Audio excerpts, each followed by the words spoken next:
안녕하세요. 처음 뵙겠습니다. 저는 이 채널의 주인장이고요. 올해 대학에 들어온 이사학번입니다. 병력으로 이야기하자면 5년차 정도 된 혼합형 우울 및 불안장애가 진단명인 것으로 알고 있습니다. 정확히는 중2, 중3쯤부터 증상이 나타났고 1년 정도 히키코모리에 가까운 생활을 한 후에 고등학교는 흔히 말하는 정신과 진료와 처방약을 먹는 것을 계속하며 보냈습니다. 처음에는 우울이 가장 문제인 것 같았는데 고2쯤부터 약한 공황 증세가 나타나기 시작하더니 고3 때 피크를 찍으면서 일주일에 서너 번씩은 있었습니다. 좀 많이 힘들었네요. 대학에 와서 지난 4월 달쯤 단약해도 되겠다는 주치 판단과 저의 동의로 약을 잠시 끊었으나 이후 대망의 시험 기간이 찾아오면서 증상이 재발하여 힘들어했습니다. 그래서 지금은 다시 새로운 병원을 찾아 약을 처방받고 학교 상담센터에서 심리 상담도 받고 있는 상태입니다. 제가 원래 뭔가 끝까지 해내는 걸 꽤나 못하는 사람이거든요. 그럼에도 불구하고 오늘 이렇게 열심히 대본까지 써서 영상을 만들게 된 이유라면 비슷한 이야기를 하는 사람들이 있으면 저는 좀 위로가 되더라고요. 정말 심할 때는 더 불건강한 정신을 가지고 있었을 때는 그것조차도 비교의 대상으로 삼았었지만 누군가에게는 그래도 좀 듣고 싶었던 그런 이야기였으면 좋겠다는 생각입니다. 제 이런 정신적 힘듦에 대해서는 사실 꽤나 여러 곳에서 여러 가지 표현으로 글을 쓴 적이 있는데요. 그런 만큼 처음이라 미숙하다 이런 변명을 할 수는 없지만 아무리 풀어놓아도 응어리가 남아있는 느낌이더라고요. 지금까지는 주로 주변 사람들한테 사정을 설명해야 할 때나 아니면 고민을 들어주는 몇몇 친구들이나 상담사분께 털어놓는다든가 병원에 가서 의사 선생님과 잠깐 얘기를 나눈다든가 하는 상황처럼 저를 위한 스토리텔링이었거나 혹은 이제 제가 신입생인 만큼 작년에는 입시생이었다는 말이지 않습니까?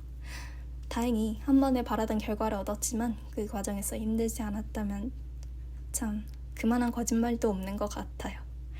이러한 정신적 고통의 이야기를 한 스푼 정도만 떠서 입시 후기에 약간 버무리는 식으로 풀어놓았던 것 같습니다. 사실 사회 분위기가 많이 포용적으로 바뀌었다고 해도 세대에 따른 인식 차이도 있을 뿐더러 정신건강이라는 것 자체가 상당히 개인적인 영역으로 간주되기 때문에 직접 드러낼 기회는 생각보다 잘 없었던 것 같네요. 무슨 말이냐 하면 단적인 예로 저는 앞서 이야기한 입시 후기를 크게 두 가지 버전으로 적었습니다.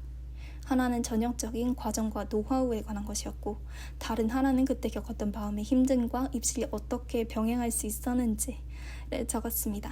사실 두 버전을 합본하는 것이 가장 좋았겠죠. 사실에 가깝고요. 하지만 저는 그렇게까지 드러낼 만큼의 용기가 있지는 않았습니다. 상호 보완이 필요한 원고들이었다고 생각을 해요. 무시하고 빼놓기에는 그로 인한 상황이나 에피소드도 압도적으로 많았으니까 어느 한 측면만으로는 온전히 전달할 수가 없었다고 생각을 합니다. 제가 처음 우울하다고 느낀 건 중학교 2, 3학년 때였어요. 코로나19 사태가 터질 무렵이었던 것 같아요. 너무 힘든 기억은 뇌에서 지워버린다는 말들이 가끔 뉴스에 등장하는데 객관적으로 막 생명의 위협을 받거나 한 건 아니지만서도 그런 면도 있지 않을까 싶습니다. 기억이 잘 없고 그마저도 전부 뒤섞여 있어요. 그래서 기억의 조각이라고 표현하는 게 맞을 것도 같습니다. 장면이 스쳐 지나가는데 그때 학교는 어떻게 다녔는지 가족들과는 어떤 얘기를 했는지 같은 건 잘 기억나지 않습니다. 떠오르는 이미지를 묘사해보자면 창문에 커튼을 치고 방불은 끈 채로 모니터에는 유튜브에서 좋아하는 OST 모음집을 찾아 틀어놓고 그 앞에서 공부를 하려고 했던 것 같아요. 당시 제가 좋아하던 열혈 청춘 스포츠물 이런 거였는데 아마 거기서 힘을 얻고 싶었던 것 같습니다. 그러다가 집중이 잘 안 돼서 짜증나고 울상이 되고 나중에는 자기 뺨을 때렸던 기억이 납니다. 또 다른 장면은 거실에서 엄마 아빠 앞에서 울면서 막 손을 물어뜯던 거네요. 진지한 분위기에 어울리는 말인지 모르겠지만 지금 생각하면 이 진격의 거인 짤 같습니다. 굉장히 비슷해요. 그렇게 생각하니까 조금 웃기게도 기억할 수 있는 것 같아서 나쁘지 않습니다. 왜 그랬냐 하면은 스트레스였습니다. 원래 스트레스에 좀 민감한 성격이었던 것 같아요. 그게 우울과 겹치니까 큰 압박으로 다가왔던 것 같습니다. 제 입으로 말하기는 좀 부끄럽지만 원래는 꽤나 바른 생활 어린이에 가까웠어요. 10시 반 정도에는 무조건 잠들었고 일찍 일어났죠. 이 일상 패턴이 망가지기 시작합니다. 핸드폰을 산 지 1년 정도 됐지만 하루에 30분밖에 쓰지 않았는데 어느 순간 그게 8시간, 10시간이 되었습니다. 그렇다고 계속 재미있지도 않았어요. 몇 개 연속으로 보다가 흐름이 딱 끊기면 그때부터 눈물이 난달까요? 내가 지금 뭘 하고 있는 거지 하면서 어쩌다 이렇게 망가진 걸까 하는 생각을 참 많이 되뇌었던 것 같아요. 잠에 관한 것도 그랬어요. 하루의 시작은 항상 괜찮았던 것 같습니다. 오늘은 새로운 하루니까, 어제와 관계없이 잘 보내볼 수도 있는 거니까. 하지만 제가 아무리 발버둥 쳐도 끝은 항상 같았고 헤어나올 수 없다고 느끼기 시작했습니다. 엄마 아빠가 잠든 게 확실해지고 나면 책상에 스탠드를 켜고 낮에 듣던 라디오를 몇 편 더 이어서 듣고 혼자 울면서 머리 또 지어받고 무릎도 꿇고 주먹 쥐고 하다가 벽에 머리를 부딪히고 좀 많이 파괴적인 면도 있었네요. 자기 파괴적인 면. 그만큼 괴로웠던 것 같습니다. 어떻게 표출해야 될지 전혀 몰랐어요. 최소한 타인은 해하지 않겠다라는 선을 정했고 그런 자해 행동 역시 도구를 이용하지는 않았습니다. 딴에 베이는 아프면 여전히 무서웠으니까요. 여러 가지 물건을 집어던지기도 했습니다. 핸드폰이 원망스러워서 차라리 부숴버릴까? 그럼 이것도 나아질까 생각도 했어요. 아무리 제 돈으로 당근에서 산 거지만 당연히 혼날 거고 파편도 튈 수 있고 다행히 그런 최소한의 이성은 놓지 않은 것 같은데 그냥 적당히 침대 위에 던져버린 적은 몇 번 있었습니다. 고등학교에 와서도 체육 시간을 좋아했는데 평소와 다른 과격한 움직임이 좋았던 걸지도 모르겠네요. 재능은 없고 자세는 엉망이고 그래도 몸이 지치고 땀이 나서 찝찝하고 그러면 심적인 부분이 좀 덜 신경 쓰이는 느낌이었습니다. 원인으로는 여러 가지가 있었겠지만 초등학교 고학년쯤부터 꽤나 높은 목표를 가지고 살았습니다. 주변 친구들도 그런 아이들이 많았고 저도 나름의 이유와 사정으로 지망했던 그곳은 요즘도 핫한 의대였습니다. 지망이야 누구든 할 수 있는 거 아니냐고요? 맞습니다. 그 누구에 해당하는 사람이 저였고요.